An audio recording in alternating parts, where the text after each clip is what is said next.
Hello, today we've got Bootsy with us. Bootsy actually goes via two different names, but we'll get into that a bit later, I guess. I just want to start, Bootsy, by asking you the first thing I noticed when I came across your podcast, Blue Collar Mystics, is the image that you use on it. It's two Hindu gods. What was the reasoning behind that? Well, it's a good parody. Yeah, it's like the Americana, farmer. I was messing around with a bunch of different concepts, and my friend Becky made that for me. I really appreciated it. I actually have it on my shelf too. But yeah, I mean, that's Shiva and his wife. And kind of the significance of it is, you know, it's more of an American Gothic. It's like a traditional image with kind of an Eastern spin. So it's a West meets East kind of thing. Really, that's the main gist. I want to try to bring spirituality into making it as simple as possible. So into more and more hands, just by being as straightforward as everything's spiritual. Everyone is spiritual, and I don't think it has to be super complicated or out of reach, or only certain pious people get to be spiritual or whatever. And I also know there's a lot of people who have their religious beliefs, and I don't really want to tread on that either, but I do want to talk about the cause and effect in reality, what's happening here, how we interact with our world and how we affect our world. And that transcends any religion or belief, in my opinion. That's something that's based on experience, and something that we can all uh, something that we all deal with all the time on a day-to-day basis. We're all trying to affect our reality in some way, and that's a tough word to choose, because are you manipulating your reality? Are you forcing your reality? Are you pushing reality? Are you creating reality? But one thing's for sure, we need to be right about our take, what we think, how we are interacting with our world.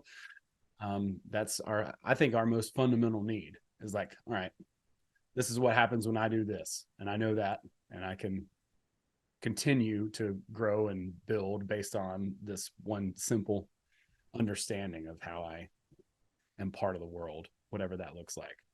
Right. Yeah, I like it because one thing that I've definitely noticed, I've not been on the journey too long, but one thing I've noticed, I got brought up in a semi-Hindu sort of household. I wouldn't say super Hindu, but semi-Hindu.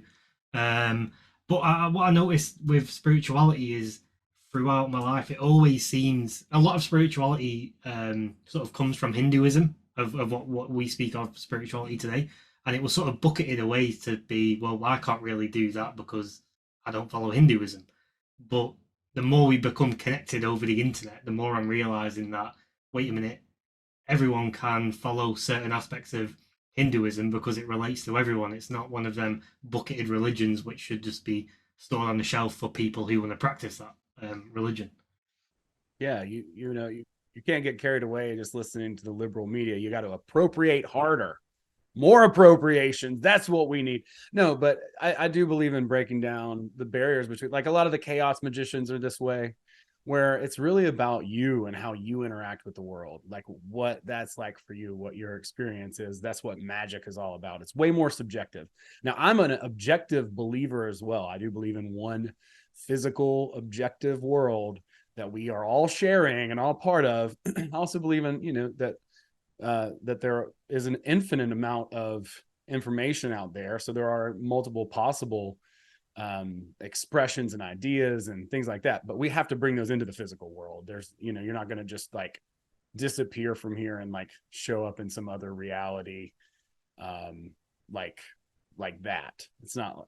I think people have gotten a lot dumber over time. So the internet has been great for information, but it's also been really good to proliferate like bad ideas and and maybe have people fall prey to some like NLP kind of stuff, culty kind of stuff, and then just random terrible ideas that are solipsistic and generally or nihilistic in nature, right?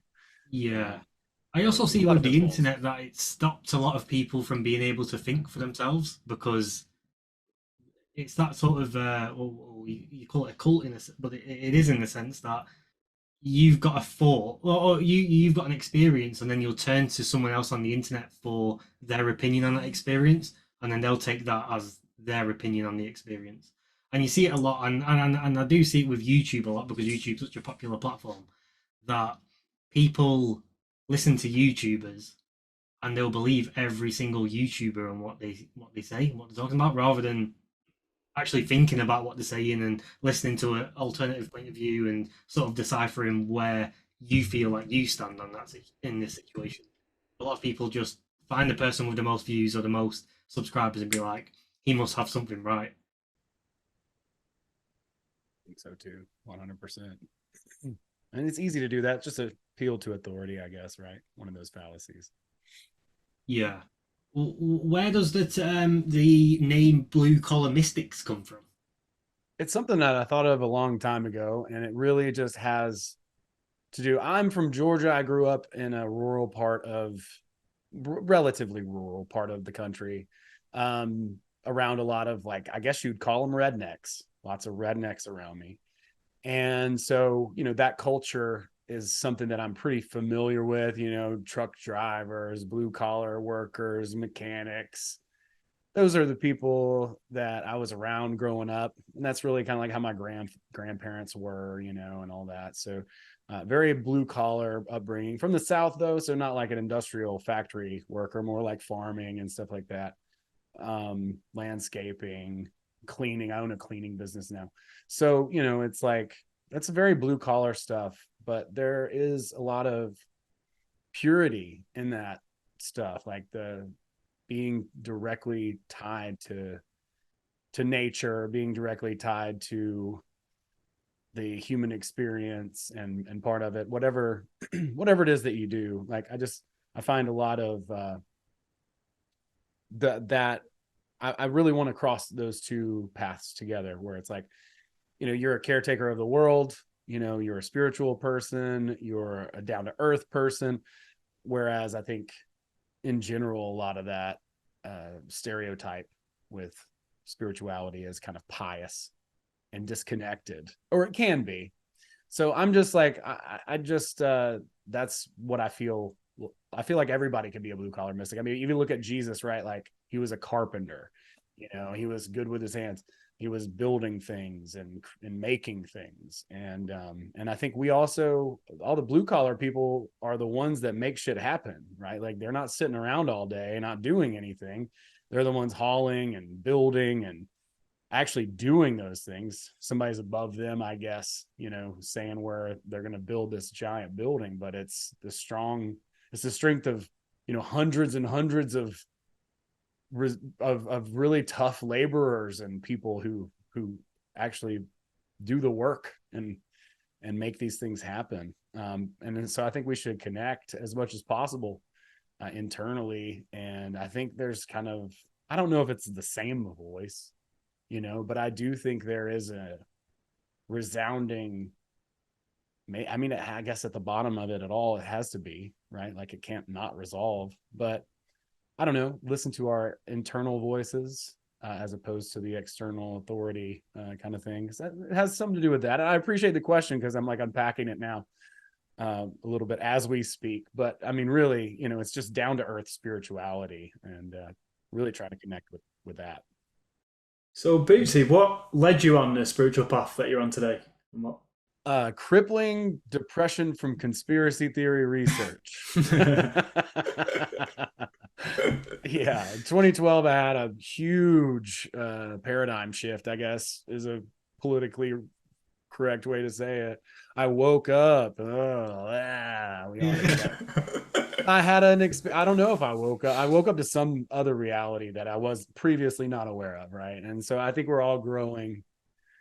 Our consciousnesses are growing. And so, yeah, I discovered YouTube conspiracy stuff on the internet, and I just was like blown away. I realized that so much of what I thought I believed to be true about the world was simply not. And I read a lot of books and did and history kind of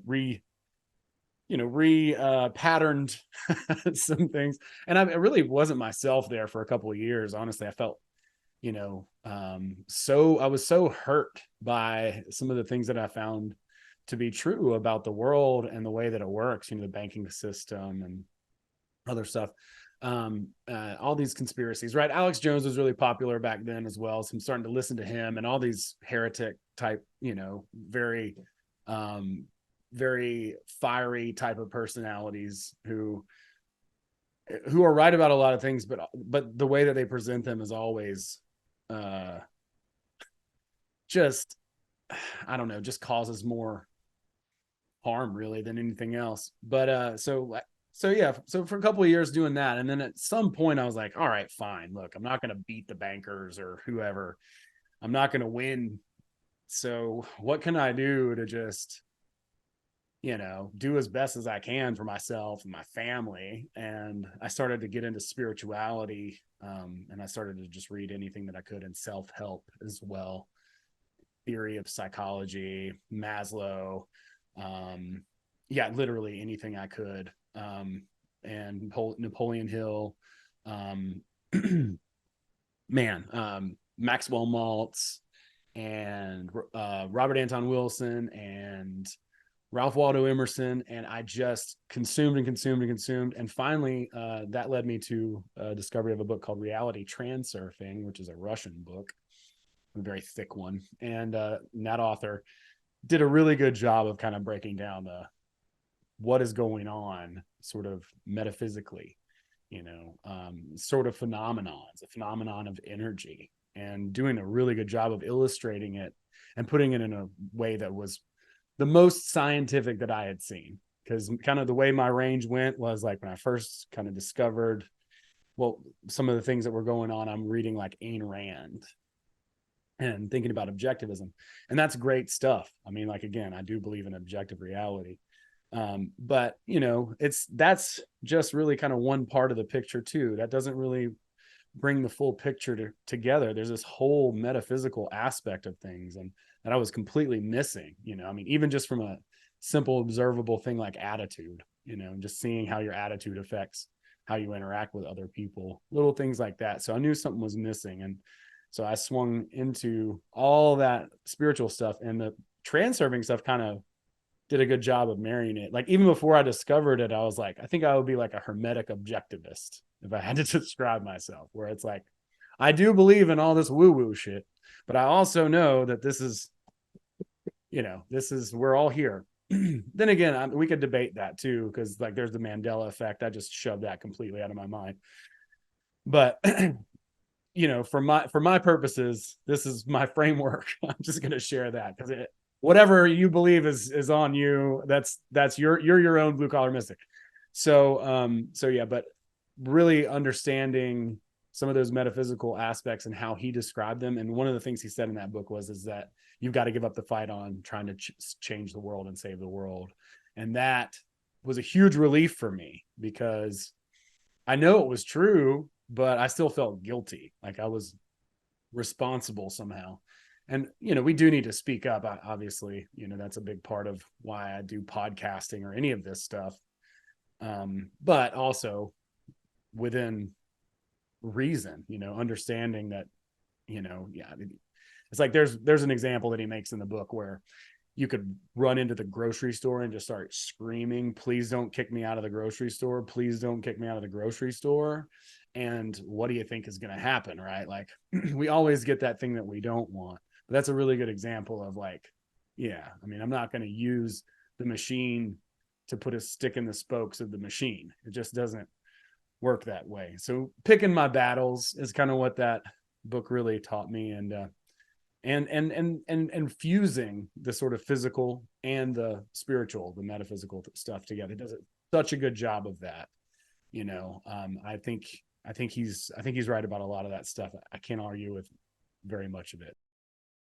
Yeah. When you say don't try and save the world, I always think the best way to even attempt at saving the world is to make yourself a better person. And if everybody on the planet made themselves a better person, then the world would be a better place. So it's you need to be selfish in the sense you need to look after yourself. first before anything else can get better. I think that's 100% true. Yeah. I think so many people run around and they try and impose their will on other people. And you got to understand, like, you're the bad guy in that situation, right? Like, a lot of people don't, right? Like, we talk about climate activists who think they're saving the world or whomever, right? Fill in the blank. It doesn't really matter. They think that they're going to fix the world by changing you, but it just never works out that way. You really only have one thing that you can control. And I think that's why he emphasizes that point in the book. It's like, stop trying to change other people. You have to just let them be what they are. And yes, if everyone did work on themselves, even just a little bit, imagine, and like that blue collar mystics thing, if there is one voice, instead of listening to your overlord, dude with the blueprints, you listen to your internal one, and then all of a sudden there's nothing they can do to control a group of people who are thinking for themselves and taking their own initiative and direction from inside their own, voice, whatever, wherever that, comes from, the force or whatever. Like, we could be all mystical about it, or we could just be like really kind of humdrum too about it, because I think you're exactly right. It's like, until we take the time for ourselves, you don't really even like, what are you really going to be able to affect if you can't even take the time for that? And as I've like personally taken more time for myself, it's kind of been a difficult thing for me. I could easily wear myself out of time just by going after and trying to help other people. And then what have I done for myself but completely given myself, no time to develop. So I remember when I first made it a really conscious choice, I had just talked to a friend of mine, my friend Janine, and she was like, you've got to start making time for yourself, she said. And she was right, and so I took that to heart. So I started doing morning pages every day for like a year. And I remember at a certain point during doing that, I was having some dreams. One of which was, I was doing a lot of, like, I guess you would call, integration of things, accepting parts of myself and things. So I had one dream where I was like going into this like nasty lake and just pulling body parts out, which were parts of myself. I was integrating. And then not too long after that, I had another dream where I was babysitting my parents' children, which are obviously both me, right? And so like the little girl at the end of the dream gave me like a big hug, and she just said, thank you so much, right? Like, so because I was taking the time to give myself, my inner self, inner child, whatever, was like, thank you. I really appreciate you doing that, and literally thanking me for it. So that was a pretty cool experience. And I want to try to encourage people to do that as much as they can have time for. It's a worthy endeavor. So with that in mind, and obviously you spoke about how you suffered from the depression or the nihilism that comes with looking into an epic amount of conspiracy theories. And I guess when you were kind of saying that, it's a bit of a side note, and then you mentioned it was 2012, you don't know what happened, and then you mentioned about the Mandela effect. In fact, the first thing that came into my head when you said it was 2012 and suddenly something happened, I was like, yeah, that's the Mandela effect on you right there. Yeah, I mean, it's possible. I mean, nothing is out of the realm of possibility. That's what amazes me about the world too. It's like, the more I look and discover and ask and seek, no one can tell you what reality is, even after all of this time and all of this struggle, it's still hard to define it, and everybody's kind of got their own experience too. So that definitely changes it. So I think that's hilarious. And it's totally possible. We could have all died, and then now here we are in this, because I definitely see some Mandela effect stuff. Like, I definitely see the Bernstein Bears. That's the biggest one. But there have been other ones too that have really kind of shook me. I don't really know how exactly to account for that. No one does, but it is one of the biggest burning mysteries. Right, 100%. There's some other really fascinating ones too. Like, in Tufte, he talks about this train that left in Italy and wound up in Mexico in like the 1800s or something. And all the people on this train spoke Italian. They all had Italian passports. Yeah, they just wound up there somehow. They went through a tunnel and freaking ended up in a different time. Oh, that sounds interesting. That one. Yeah, it's pretty crazy. You can still find the newspaper clipping of it and stuff, you know, from when it was written. But yeah, shit like that. It's just like completely inexplainable. What are you going to do? You know, I'm not going to sit here and try to be an authority on something that no one can define. Like, Yeah. Well, I guess then what happens is, what the problem I see is, something like that will happen. This is in the modern day. If something like that was to happen today, there will be so many deep-rooted conspiracy theories about how the worst possible thing could have caused this to happen, and everyone needs to be shit scared of the situation that we're in right now. And that's a scary thing about modern day.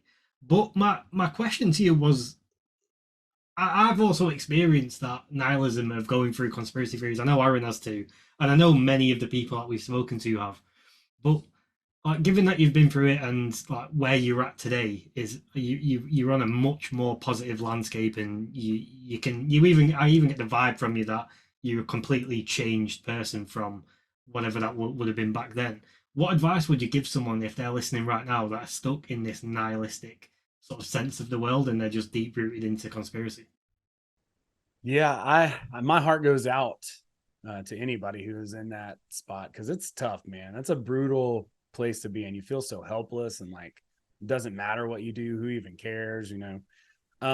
I guess I would say to that person that that really the the thing that the thing that makes the struggle worth it is the fact that you think the struggle is as hard as what it is, or as big of a challenge as what it is, right? Like, for instance, I'll use comedy as an example. Stand-up comedy is one skill people talk about how hard it is.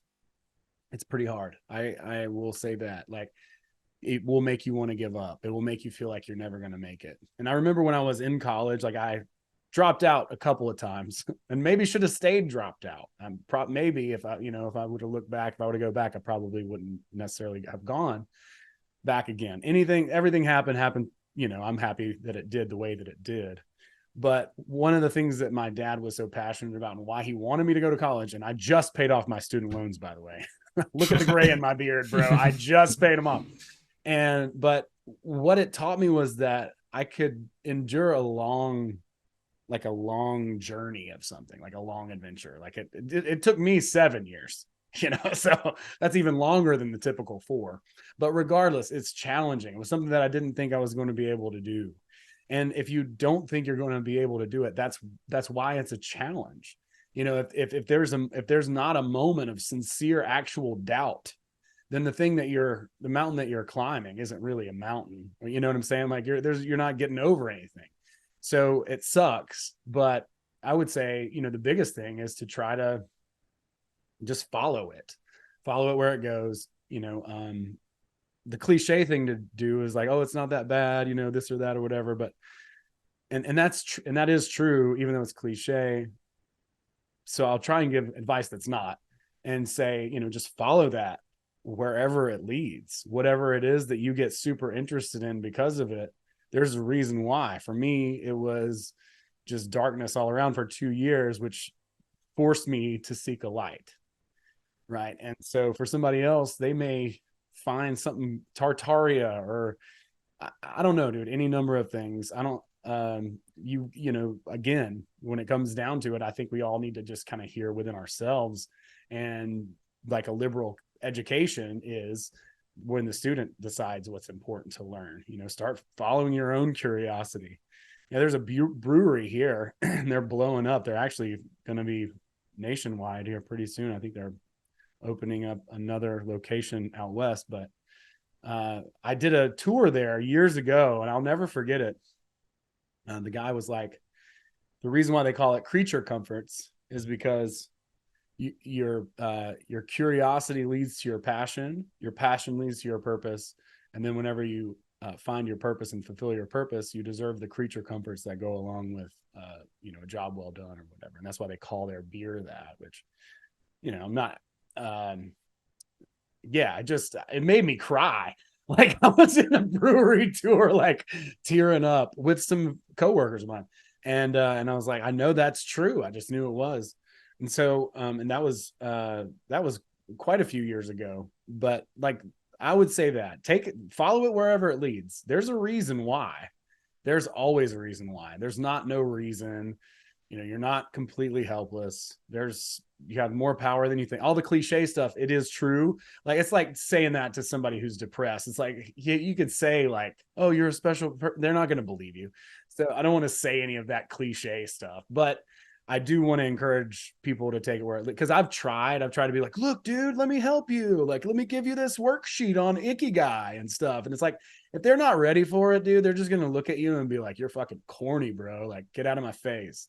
So, follow it where it leads. And, if you need resources, there's tons of stuff like that. Japanese Ikigai is a great place to start for finding purpose or meaning or a reason for being. You got to take and incorporate all this stuff, and balance will restore itself. We go through these wake ups or paradigm shifts or whatever you want to call them, and it's extreme. It's like, you'll learn about this thing and it will be extreme, and then you'll integrate that, you'll bring it in, and you'll come back to your center a little bit and have a more developed understanding of who you are. And all that is alchemy too. It's like, the more that you learn that and incorporate it into yourself, like the more you can move in the world with a better perspective, and you can understand other people better too. Yeah, no, that's really good advice. And when you say, I don't want to say it because it's a cliche, I get it because it is a cliche, but they're cliches for a reason, and it's because they're the most obvious and the most sort of straightforward thing. But I guess from the person who's hearing it, because it's a cliche, they just think, I've heard it a million times. But I guess what you need to do is actually listen to it. Don't just hear it, listen to it, and like, copy and paste it into your life and see how it fits.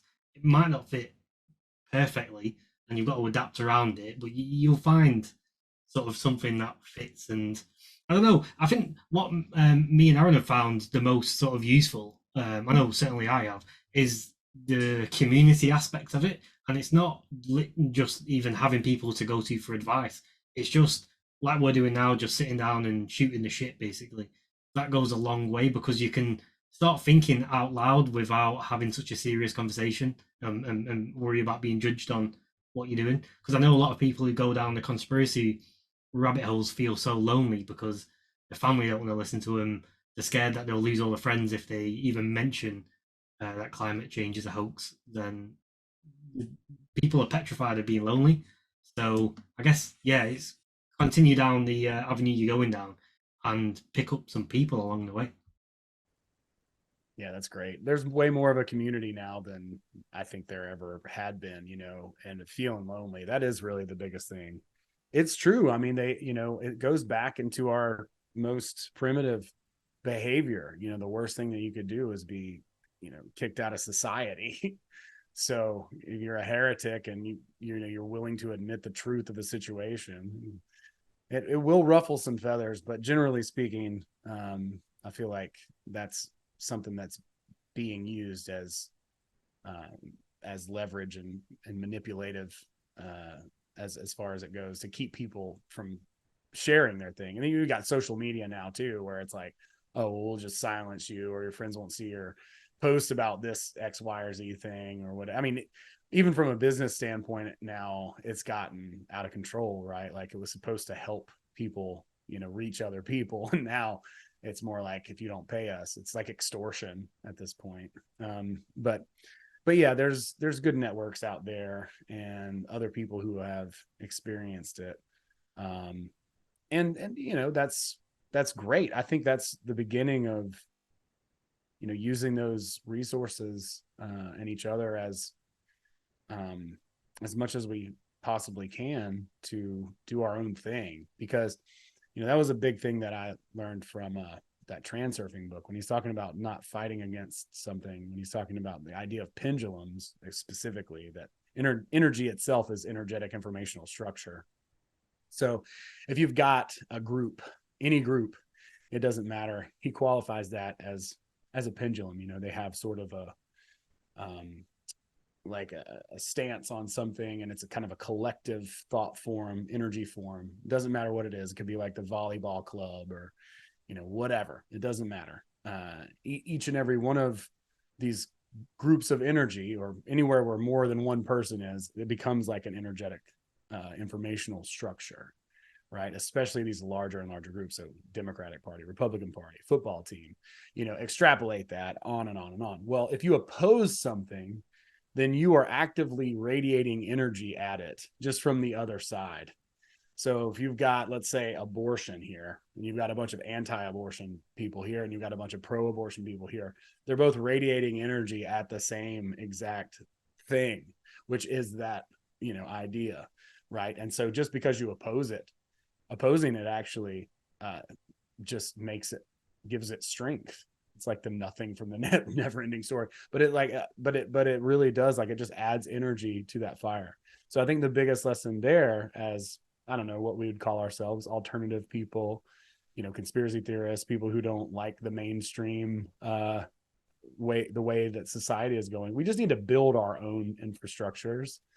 And that's the only real way, like, because fighting against the infrastructure, fighting against the power, it just validates it, and it just gives it more ammunition and more momentum. So like the whole, you know, anti-racist thing, right? Like, it's like, well, that just makes more racism because people are going around looking for racism. They're like, it's not enough to just not be racist. Well, fucking yeah, it is. I'm sorry, but yes, it is. That is all that people should be, because because now we're back at this thing where I'm going to go and I'm going to change you, right? And like, that can't be done. It's never going to work. So, you know, it's about doing what we can ourselves, right? And treating everyone as human beings, right? Frankly, like, everyone has the same rights. None of that shit matters as far as how we, you know, should be treating each other as autonomous individuals, each and every one. But I think that's a big thing to keep in mind. It made a huge difference in my life. And I was like, oh, well, if I fight the power, I'm just actually helping the power be the power that it is. I just validated it, acknowledged it, gave it credit, and I gave it all my attention and energy.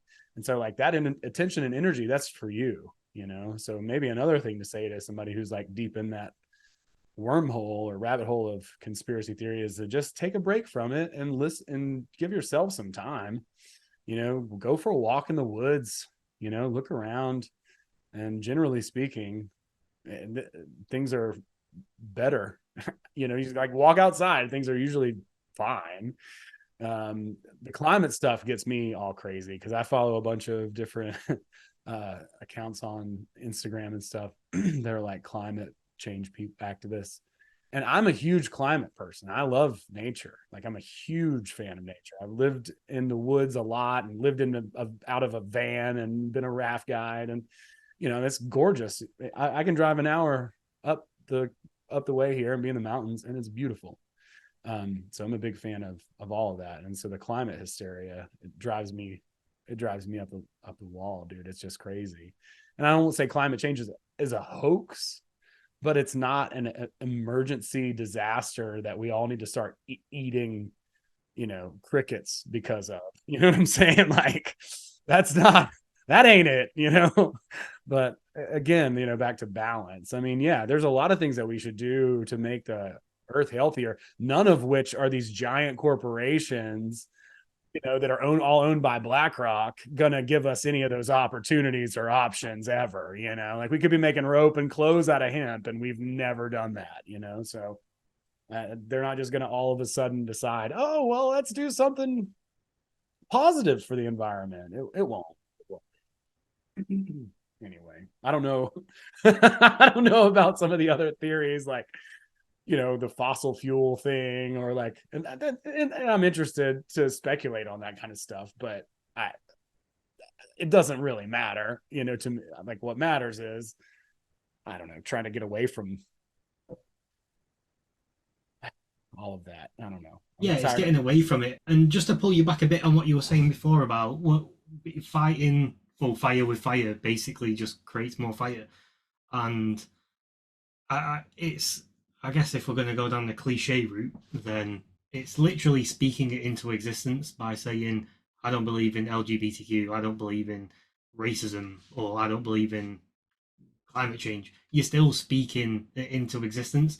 And what one of the big evils is with the corporations is marketing, and that's what they do in the marketing. And their deployment of these different, I don't know what you want to call them, agendas, initiatives, is just their way of marketing them. So to get half of the world annoyed about the LGBTQ movement is just their marketing to get that even further out and keep it in the algorithms. So I can 100% like back you on saying just look the other way completely and keep moving in that direction and speak into existence that path, because turning around and trying to fight that other path is too big of a fight to even try. Um, and it's just go down that road and keep doing what we're doing now, and more people will eventually join you because they can see it's the right direction. Like me, for example, I wouldn't have known about this. I would have quite easily just gone and been the corporate, just nobody that everyone sort of strives towards in the Western world. That could have been quite easy. I don't know what it was. There was a few life-changing moments that obviously put me on this path, but to keep going on that path and opening that door for other people, not dragging them into it, but just showing them the door's open and walking this way. Join me if you think it looks fun, sort of thing. Yeah, it's sort of about leading from example. Like people look at you and think, "Oh, what's Cameron doing? That looks interesting. That looks good. I might try a little bit of it," and then they get interested in it and then follow your footsteps. From the way you carry yourself and like how confident you are sort of in your reality or your perspective of it or whatever, people will pick up on that subconsciously too, you know. And Tufty, he talks about being a firefly. And you know, let's go back, let's rewind to a couple of years ago when there's a ton of hysteria, right? Like if you had shown up and then you weren't miffed by the hysteria, then people would start to wonder about you and like why you're doing the things that you were doing. And then if you have that type of presence, then a lot of people will just calm down and they'll kind of yield to your authority subconsciously. Even though you're not an authority on it, but you're just like, dude, this isn't a big deal. Everything's fine. You don't have to trip or whatever. Like having that outlook is contagious, you know, and so that's a good thing to think and to try to keep in mind. It's easy to get swept up in the hysteria. I do it almost daily. I own a business, so it's like anything can happen at any moment. And like, oh my God, we got to call. I got to run this guy down for a check or whatever, and those things happen. The hard part is just zooming out and being like, okay, I'm going to try not to get swept up in the moment. And one of the things that Tufty says, and especially someone who's in a difficult space, this is going to be more and more true for them, is that we're so wrapped up in the immediacy of our world that we just see everything as completely binary. It's either good or bad. You know, it's like, oh no, this terrible thing happened. It's bad. You know, oh no, this one thing happened. Oh, it's good. So we're like, it's either good or bad, but we're like so in our own world that we're like a snail, you know, but we don't see the larger picture, the higher objective view. And her premise is that everything is working toward your benefit. Everything is for your advantage. It's for your growth. It's for you to get better. It's for you to see a broader perspective of what's going on and to become more conscious as a human being. So trying to keep that in mind and say, okay, this could be to my advantage somehow. Or how can I play this to my advantage, right? It doesn't mean that the terrible thing that happened to you is an advantage. Like, oh, yay, grandma's dead. You know what I mean? That's good. Let's, you know, it means, okay, hey, this thing has happened. How can we leverage this? How can we, you know, move ahead? What can we learn from it? How can we be objective? How can we see a larger picture? You know, obviously you want to grieve a loss or go through all the stages of grief if there's a big change and be a healthy person. But that doesn't mean, you know, that you, because you can't just say that to anybody. Yeah, obviously, right? Like they wouldn't take that right. But you can see, you know, in the scope of my life, you know, how is this actually going to benefit me? How am I growing from this? And if you can kind of keep your wits about you during those major crises and those moments of that would otherwise be pure panic, then very often, you'll get a lot out of those moments, just because of your own situational awareness and just being able to try to stay calm through that stuff and see what the benefit could be. Because there can be, and often is, and it might not be in that moment, it might be a little bit later on down the sequence of events, but you can find that silver lining if you look for it. And if you do, then what that'll do is it'll kind of trick your brain into looking for that the next time. And sooner and over time, you'll have a more optimistic perspective, and you'll start to see the benefit in more situations. And the weird thing about it is, the more you see that benefit, the more you see those positive things, the more that they actually will start to turn out in your favor. It's funny how people will treat you differently based on your own outlook and your own perspective. And so the more that you can kind of hold on to that and stay true to that perspective, if she says you're a snail, everything's working out in your best interest and you don't even realize it, well, that's hard to believe, especially in the moment. But if you can just kind of stay open to that, then what will eventually happen is it'll change the way that you view the world, and then your life will actually improve. Like, I don't think anybody's ever complained their way to the top. I just don't think it works that way. From an abundance state and abundance mentality, yeah, there are very privileged people that take a lot for granted and they're entitled assholes.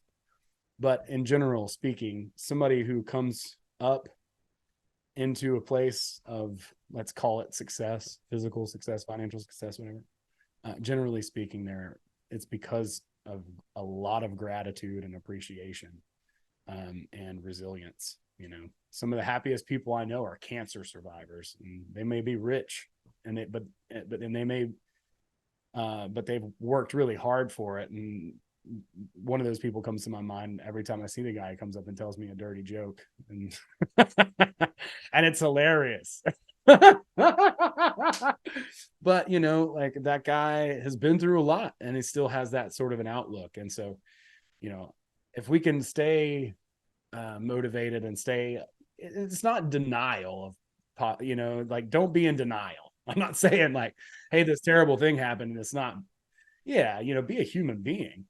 But everything that you can, and with everything that you can, the more that you zoom out and can see a larger perspective, the more effective you're going to be, and that optimistic attitude will carry over, and it will actually have real tangible results over time. It can be very small results, they're residual, and then before you know it, you'll have huge results, because it's just gonna happen. Whereas if you had distaste for something, like, say something great happens for your friend, and if you reacted like, what, I knew you were gonna get that, I never get shit, screw you, and then you walk out, or if you were like, hey man, I'm so happy for you, you won the trip to Tahiti or whatever, he's like, well, why don't you come with me? You know what I'm saying? Like, look at the difference between that scenario, same thing, and just the way that you react to it, as a silly example, but it is so true. So I just want to illustrate that the truth of having a positive mindset, and it is tangible. You will have tangible results just from that. I guess like the way you've explained it there is really, really good, because the way the way that spirituality gets looked at is it's a leveling up game. So you've got to level up in life, and from what you've said there, I focus a lot on resilience, because I feel like resilience is basically what you've been what the examples that you gave were around resilience. And yeah, if you practice on low hanging fruit, so I don't know, you stub your toe, you're gonna find it hard to find the positive out of that situation, because you want to like just punch a wall or something. But little small things that come across your way, if you that are easy for you to be like, well, hold on, is it that bad? Or let's not walk that way again. Let's move that shelf because I've done that 3 times. but then you'll sort of like level up, and then I don't know, in your relationships with your friends, with your girlfriend, with your wife, small things that she says which usually you would get a bit annoyed at, you would then be more resilient to, and try that more often and more often and more often, and level up again. And the difference between someone who takes that approach, when something big does happen, like they are to unfortunately get cancer, they would see that from a completely different way. But on the other side, if someone complains all the time, they stub the toe and they just hate the world for hours after it, if they were to get cancer, that would literally break that person. Or not even if they were to get cancer, if someone around them was to get cancer, that would break that person because they've not built up the resilience, they've not leveled up. And yeah, I guess what I'm saying is, from what you've just said, then makes it sort of cement into my mind that it's about starting with the little things before you can't just think one day, oh, I'm going to be resilient. And like you said, you're a human, so you can't just be resilient. There's always going to be some forces pushing back on you, but it's just about how you handle them forces and try and stay, I guess, balanced within yourself when obstacles do fly in your direction. Yeah, I don't think it ever really helps us much to get stressed out or freak out about things. I mean, obviously, it's completely natural to want to do that. But one thing that I've noticed over time is that I used to, if something that I would perceive to be a bad thing would happen, I don't know, let's say I go to the ATM and I can't take out $20 because I only have $16 in there. This is like a college problem, maybe. And so I would freak out, man.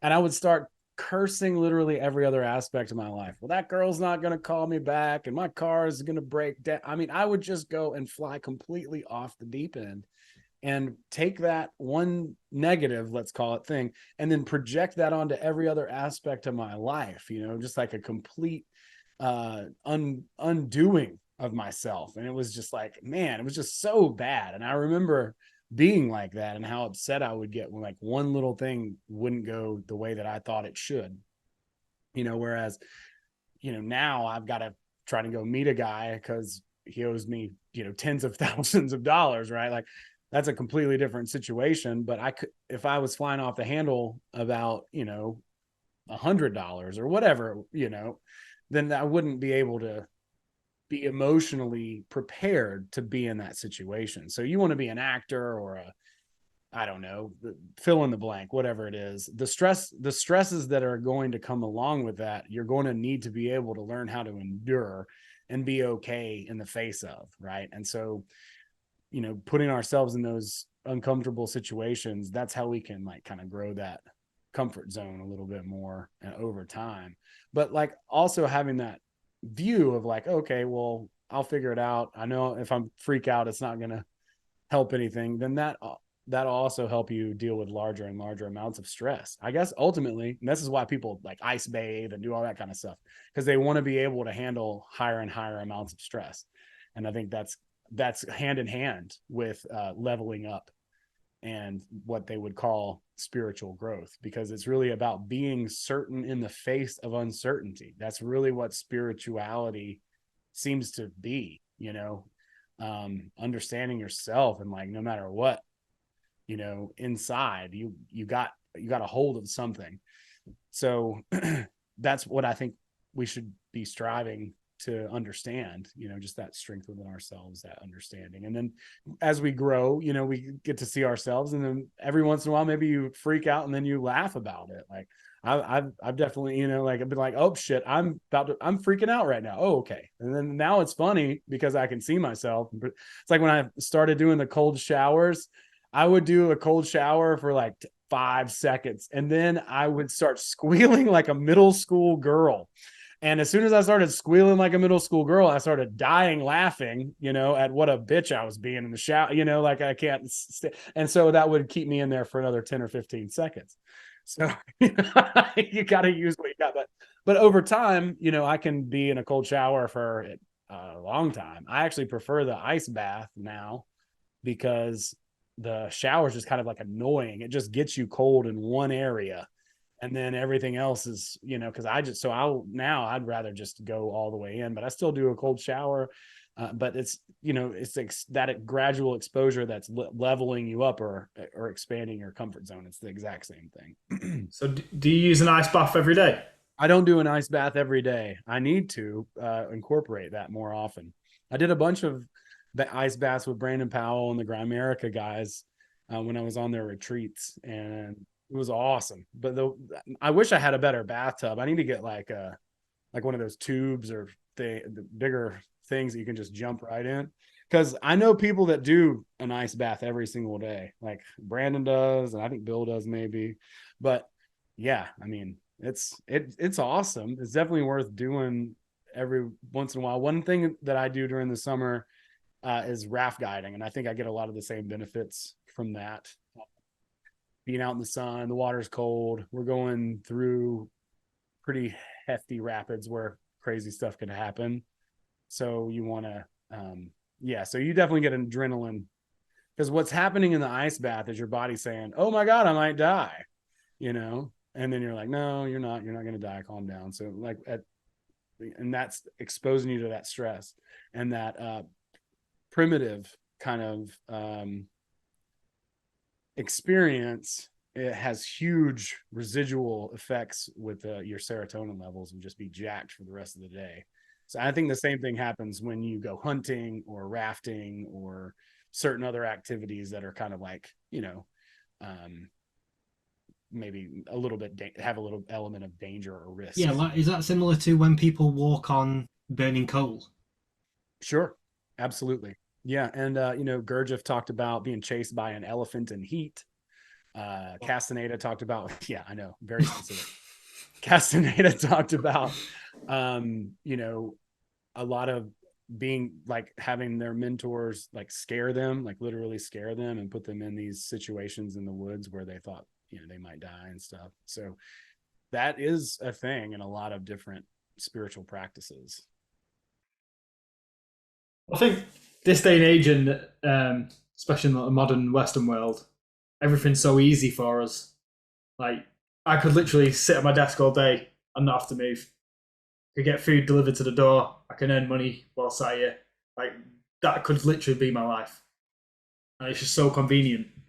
Whereas when you're going in ice baths and having cold showers and doing things that are difficult, it's adding that challenge into your life that is non-existent, which should be, it's human nature to be in some sort of danger at some point during the day. Yeah, I think maybe that might be our biggest challenge, is that we have to seek out challenges to challenge ourselves, like just like you said, it's like I could be here all day and just be fine, just take a nap on the couch and watch YouTube or whatever and just chill. I don't have to worry, but at a certain point, I will suffer as a result of that when I can't pay my rent or whatever. So I've got to go out and actively find challenges to face. And I don't know that we've ever really quite been there. And it seems like the people who are having the most, I guess, success, for lack of a better word, are the people who are really good at going out and finding challenges for themselves. Just bringing you back to like the manifestation side of things for a point. There's when I was going through, I don't know, maybe I call it a phase of reading these self-help books where they talk about manifestation, but they kind of, I don't want to say manipulate it, but they kind of tell you one side of it, where it's like, I don't know, put a Ferrari on your fridge, and every day when you open the fridge, one day there might be a Ferrari in there, I guess. Yeah. Ferrari cake. I manifested it. Oh shit! Sorry. What would you say the differences between that sort of manifestation and the manifestation that we've just talked about, where you just implement it on ground level within your life? Well, I would say, first of all, anything that becomes mainstream loses all nuance. So just expect that, no matter what it is. So when New Age ideology becomes mainstream, of course, it's oversimplified grossly and just stupid, dumb. Like, like put a Ferrari, like you said, put a Ferrari on your fridge or whatever. One of the things that Vadim says in his book is that we always get what we don't want. And he talks about Sod's law, he calls it. Is that what you guys call it in Britain? Yeah. And so like everything that can go wrong will go wrong. We have another term for that here, kind of thing. We always get what we don't want. So he's talking about like attraction, and he also talks about how when we really over desire something, we get in our own way about it. Like we're actively pushing it away from us. So there's a lot of nuance to the whole idea of manifestation. First and foremost, being that the things that we don't want, our heart and mind, what he says is this: our heart and mind agree. Okay. And that's what causes us to draw things into our life. If my heart and mind agree that I want to learn how to go rafting and be in the woods, well, then those two things line up. They're in agreement now. And so they're in harmony. So anything that comes, close to me that resembles that, now I'm getting closer and closer to that as a fulfillment. Manifestation is a very natural thing. We think about something, then we go out and we do it. That's what manifestation is at a basic level. It's like, I was thinking about going rafting. So I drove up to the mountains and I looked at the water and I talked to some people and they told me who to get in touch with or whatever. And I sent them an email and then we talked on the phone and then I got hired and whatever, right? Like that's a manifestation. Manifestation doesn't mean that it just like shows up on your doorstep. It's just part of that process. But our heart and mind agree on what we want, and our heart and mind agree on what we don't want. So the more that we like worry, we're like manifesting bad things kind of. And so that's why like the negative things can just continue to spiral out of control. It's like one bad thing leads to another bad thing. It's a comedy of errors. So there's an interesting dynamic at work with all of that. It's like the thing that you try to avoid is coming at you so fast. You know what I'm saying? And alternatively, the thing that you are trying to get so hard is running from you because you've created resistance to it by desiring it so much. So there is like an emotional, I would say almost like a weather system is kind of how I might describe it. That's kind of happening, right? So like thinking about it with that analogy, it's like, I think the universe can hear you. So like whatever you really think about it deep inside of yourself, like that's your attitude toward the thing. And I think, the heart, I think, needs to lead that whole interaction, and the mind is basically like a navigator. But what often happens is people just won't even take action. They'll just think about something that they want and they won't even do anything. They'll just expect it to kind of show up. And that's what manifestation with a dream board has become, because you have to take those actions, right? Like, and one of the things that he says in the book is like, oftentimes you just have to take the fortress by a lengthy siege, back to the idea of resilience or persistence. And there was a quote that I wanted to read about persistence, but that basically means that you just keep going. Sometimes you can't believe it, and you're never going to trick yourself into believing something that you don't believe. It just won't happen. Like it's real easy for Bill Murray to walk to the mailbox and get a script that someone sent him, right? Maybe I want that, but am I at the emotional capacity that he is to walk out to the mailbox and get a script? Of course not. And I'm nowhere close. I can't believe it. I can't even begin to believe it. But if I continue, let's say I wanted to be an actor, if I continue taking acting lessons and working and doing auditions and doing all the things that it takes, eventually I can be the person that walks out to their mailbox and gets their script in there. But those things have to match. Yeah, you have to start on the level that you're on currently. You need to complete that level to move on to the next.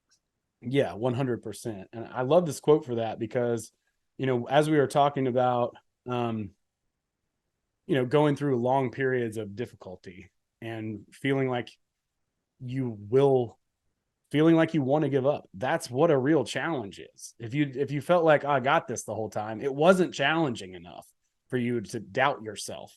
And you need to have that dark night in the soul. That's even just part of the hero's journey. But this is attributed to Calvin Coolidge. I've heard other people say that it's not his quote. It doesn't matter. The truth of the quote is what matters to me.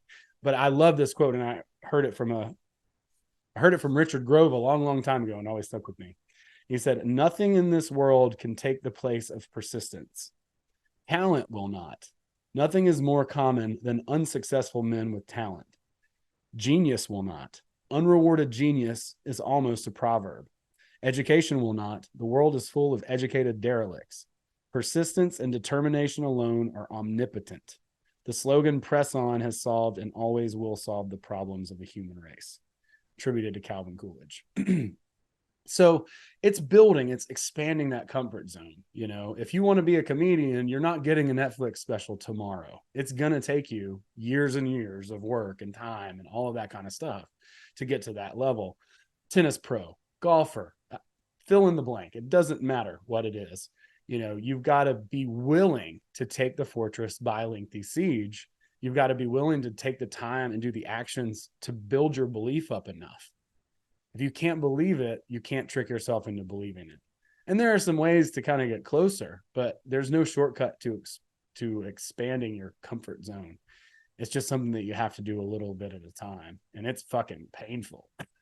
It's not fun. Like, it sucks, but it's necessary. And that's what separates people. You know, if it was easy, everyone would do it. And another cliche, but it really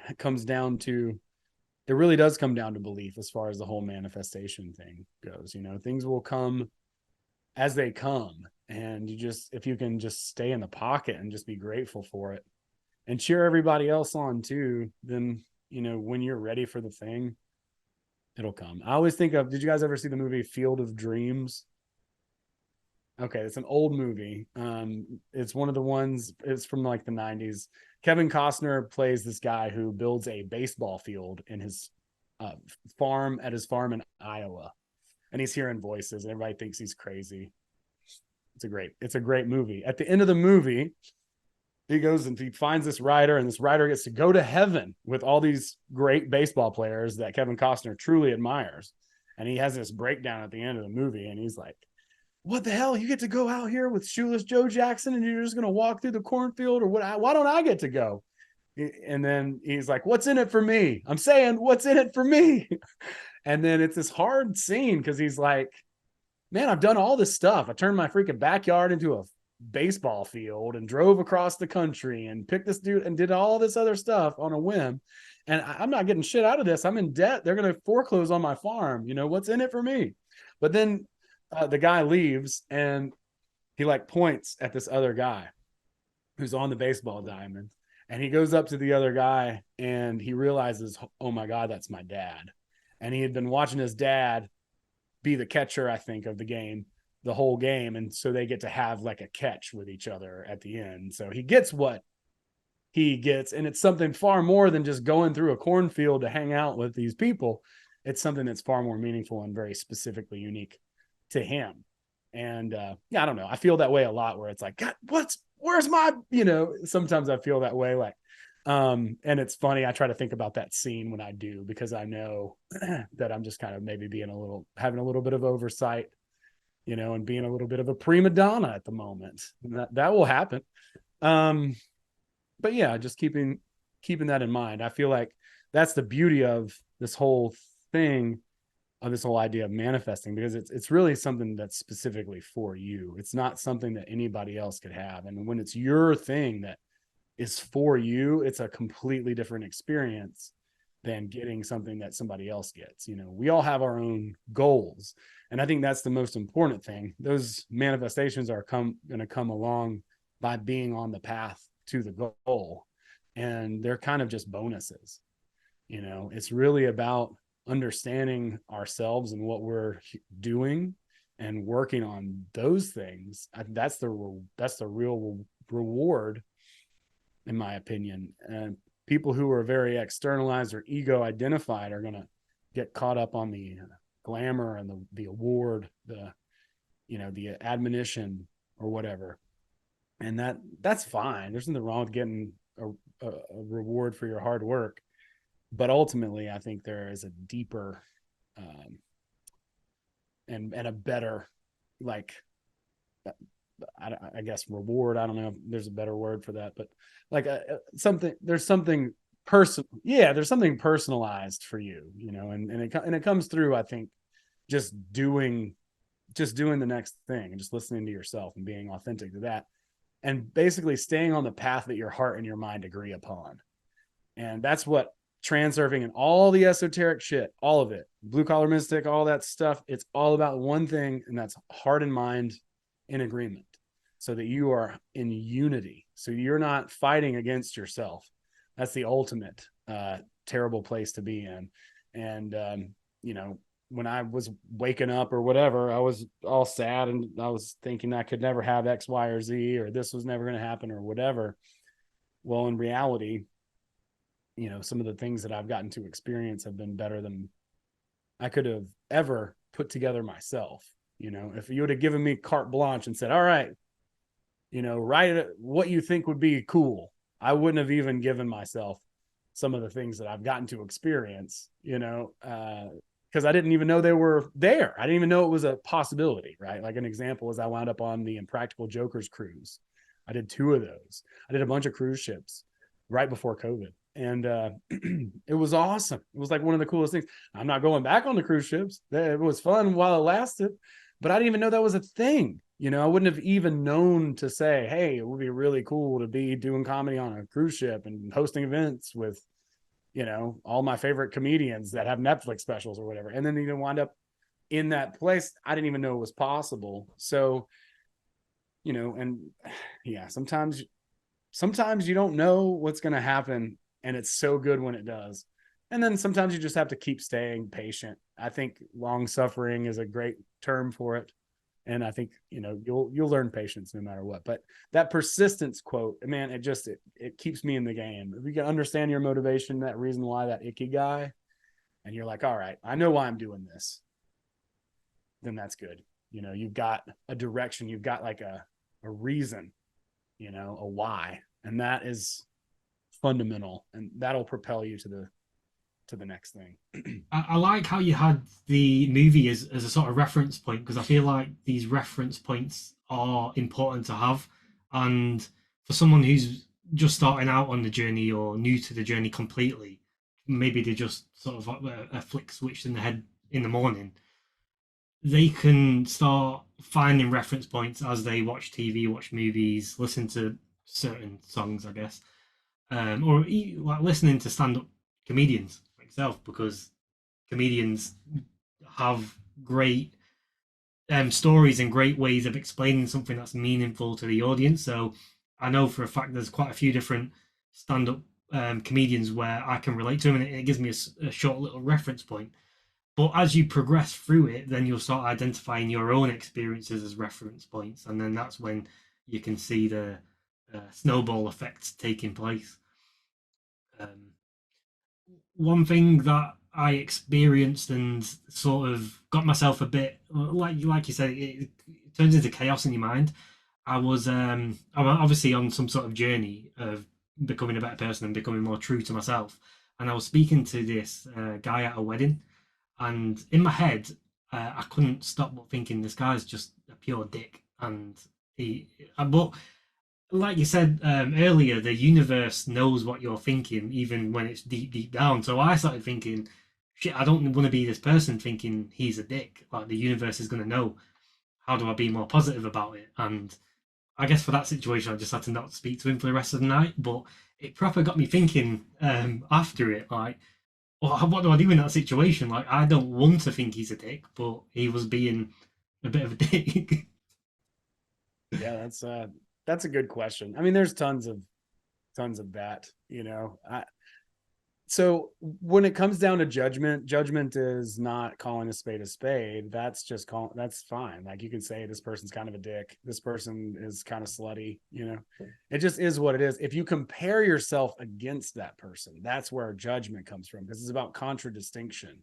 It's about saying I'm better than them because I'm not a dick. That's judgment. But this guy's a dick. Man, he's a loose cannon. He's a dick. But if you are indifferent to that and you don't take a side, right? Like it doesn't polarize you where you're like, hey, yeah, let's be a dick together. Or you're not like, I'm better than that guy because I'm a nice guy, right? Now you've created a disturbance in the balance. because everything just is what it is. The guy's a dick. That's fine. But that's not a judgment. Like I said, it's not a judgment unless you compare it against something. So it's okay to do that as long as you don't have that sneaky, holier than thou thing creep up, Right. That's actually a great way of putting it. Yeah, definitely in my head, I was just like, I guess it's something that comes with being semi new to the journey. I was just like, I shouldn't be thinking this. This isn't right. Nobody, yeah, I mean, nobody's for everybody. That's just it. We wouldn't all be friends at a party, and that's all right.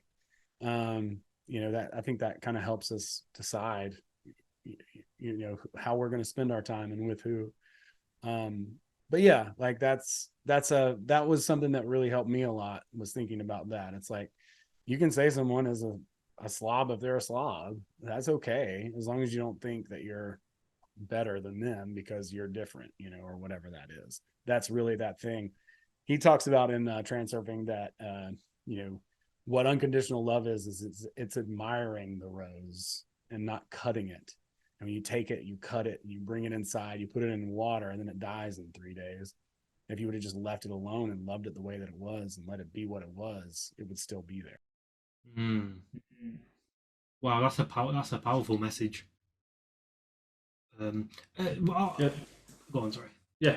So just going back to your comedy career, how important do you think comedy is to society? I think it's very important, very, very important, for a lot of reasons. It's a way to say things that otherwise wouldn't be able to be said. It's also a huge coping mechanism, just from a personal place for me. My grandfather was like that. He would make jokes about stuff.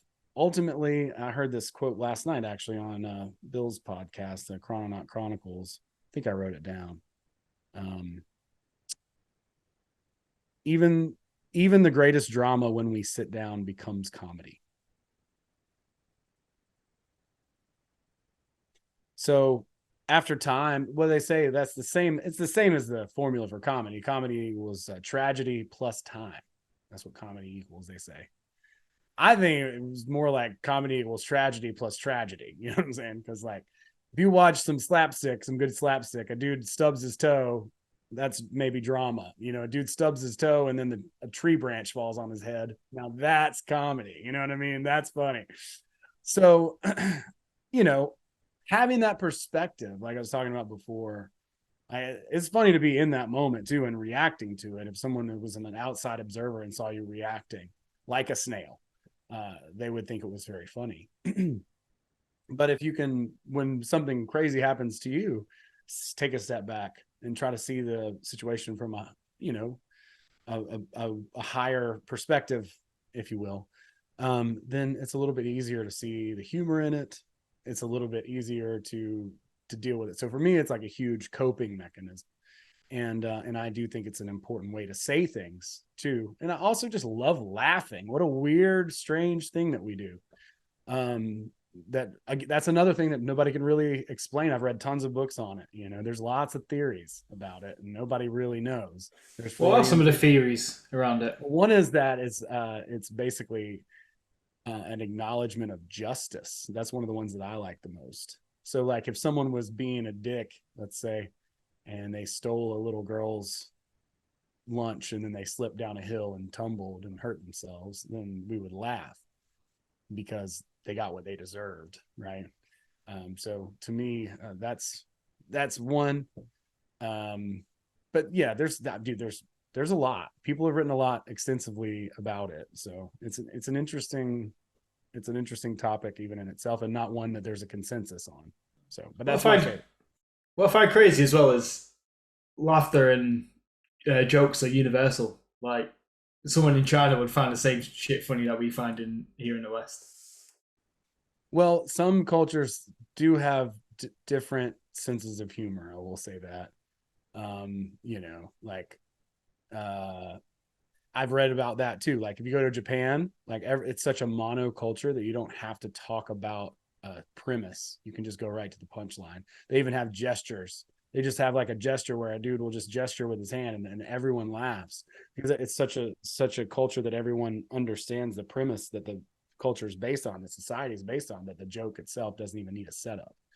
So then you go to South America and they do like clowning, or Europe, right? And they do clowning and it's different, and then you go to Mexico and they do ay mío, or whatever the fuck that is, and so and then you come to America and everybody, and then it's like some cool comic with a leather jacket that just has a take on everything and makes a bunch of great jokes or whatever. So it is universal in the fact that there's humor in every culture, but you can definitely see the different types of expressions. I think ours comes more from resisting authority and challenging authority, like with the gesture and all of that. And then some of the other cultures may have different roots as far as how they draw comedy in. Have you performed internationally?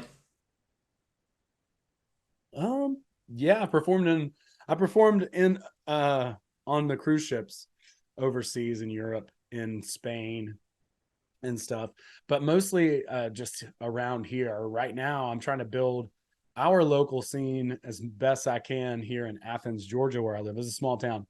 And so I have an Instagram page I'll ask people to check out called Athens Comedy, if you're on Instagram. And then we have I manage the calendar for it, and has all the different shows. There's all kinds of cool stuff happening here. I'm really proud of the scene. There's a lot of stand-up. There's plenty of improv, and there's sketch and other stuff too. It's a very healthy scene. There's a lot of different people doing stuff. So if people have the ability to check that out, I always feature different comedians on that page, but it's mostly a calendar of events. Yeah, I've been watching a lot of. Have you ever watched Kill Tony? Yeah, for sure. Yeah, I watch a lot of Kill Tony, and I think giving people a platform is one of the best things. Not, I don't just mean with comedy. I just mean with any of the arts, I guess. Giving people a platform to get their own platform is one of the best things that you can do to build a community. For sure. How big was the comedy scene in Athens like 10 years ago? Was it as big as it is now? Has it grown recently? Well, everything kind of just has gone through a rebirth because of the pandemic here, or a lot of things have, I guess I should say. Some things are still the institutions they once were, but the comedy scene kind of went away and then came back. And so I started just posting what was going on so that people could find it. And so that's been really fun. And I've got to see a lot of new comedians develop as a result of it. And our scene is burgeoning here, which is good. And so I'm happy about that. I'm hoping that we can continue with that and just, keep doing more things. Cause I definitely want to get out and about as well, but I'm happy here doing what I'm doing to push forward the scene in itself, for comedy. Because I think it's a very important thing, and I love the camaraderie and the community that comes about as a result of it. Because it's people who know usually it's people who know how to laugh at themselves and have a good sense of humor about things. So Yeah, and stop the people that don't take every single aspect of life so serious. Exactly. Yeah, that's it. When you were looking at the theories of laughter, does that help you with writing your material? I guess it can. I don't know. There's still so much to learn about that. When I first got into comedy, I was like, oh, I'm going to learn stand-up comedy as if it's one skill, but it's not. It's a multiple amount of skills. So yeah, I think about that a little bit. But I think ultimately it has more to do with, I think, finding your own self and your own voice and what's funny about you than why people laugh. Because the reason why they laugh isn't really as important as what they're laughing at, right? And the reason why doing comedy may not be entirely to get laughs, I would think that as an art form, there would be something more embedded in that. It's not that way for everybody, but for me, I'd like to, put a few ideas out there during my set. And then everybody's got different goals too. That's one of the biggest things I've learned with art in general. I mean, I started out as a musician, then I became a producer, and I worked in Hollywood on Hollywood movies and stuff for a while, and then I just started doing my own thing a few years ago. So, you know, everybody's got a different goal. Some people want to be movie stars. Some people want to be actors. Some people want stand-up specials. Some people just want to be good at their craft. Some people want to be bookers. Some people want to be producers. Some people want to open and host. So everybody's in a different place, and they all want what they want. And I think the more specific you can be and honest you can be with yourself, it's okay. It's okay to say, I want to be I want some certain level amount of fame. That's part of why I'm doing this. Acknowledge it, you know, like whatever that is, stay true to that, because that's gonna guide you. You know, it's like aim small, miss small, right? If you know what it is that exactly that you want, then you're going to get pretty close to that. You know, it'd be a lot easier to get close to that than it would to just kind of be like, I don't know what I want. I'm just going to try this thing out and see where I wind up.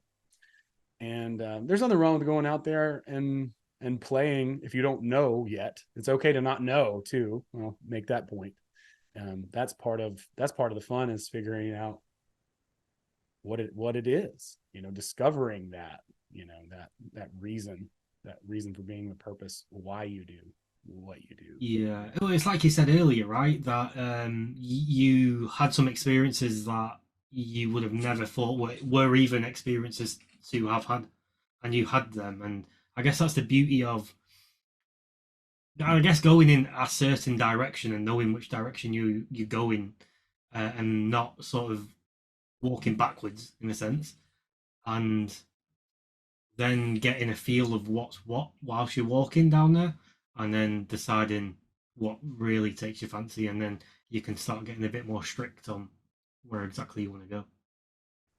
I think that's really well said. Yeah, part of it is experimentation, just seeing what it is that you like. That's a good place to be in. I wish I would have had more fun, because I was always like, I need to know why I'm here and what I'm doing and why, you know, all of this stuff. And it's like that, those are all great things. There's nothing wrong with that. But I mean, you're not going to be able to escape it anyway. So you might as well enjoy all the explorations. You know, if you're like, well, I'm going to try scuba diving or mountain climbing or go-karting or whatever, you know, try it out. See, you might be surprised at what you like, what you don't like. I thought I would have loved scuba diving. Oh, I fucking hated it. It was terrible. I was mortified, and I couldn't breathe, and my sinuses got all bad, and I got nosebleeds and all that stuff. And I was like, man, I thought I would have bet before I went down the first time. I was like, this is going to be the coolest thing ever. I'm going to want to spend my life as a scuba instructor. I know it's true. And then I came up and I was like, I hate this. This is the worst. I don't want to ever do this again. And I'm stuck on an island for 3 days. But you know, that's the fun part. I mean, and then you kind of figure it out what it is, and that's cool, because you feel a resolve there, and that gives you a place to kind of start from and to stay motivated.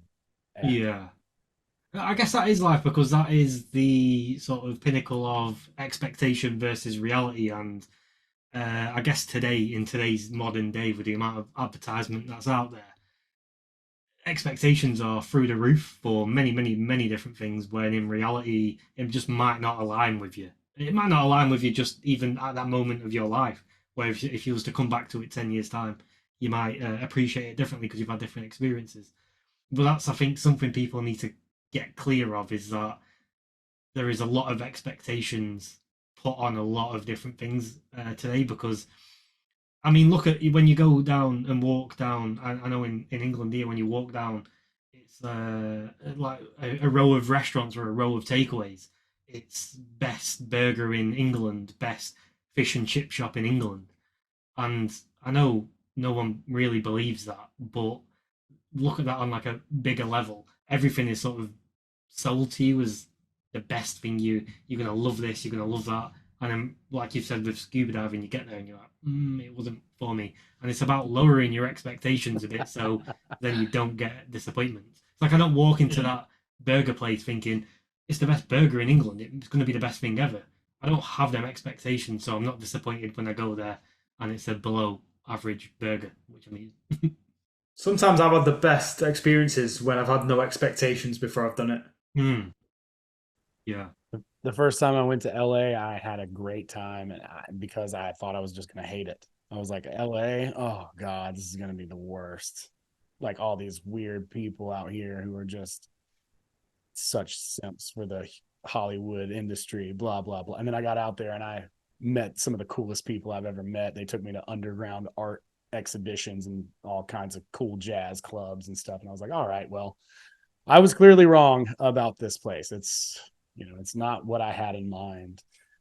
So yeah, that's a really good thing. You just buffer those expectations, just see how things go. Cause yeah, once again, you know, there's a differentiation there. There's a distortion in like what you expect and then what actually happens. You know, it's kind of stage fright too that happens where you're like, you think about this thing a bunch of times, you make a big deal about it in your head, and then when you get up there, it doesn't go like you thought it would ever.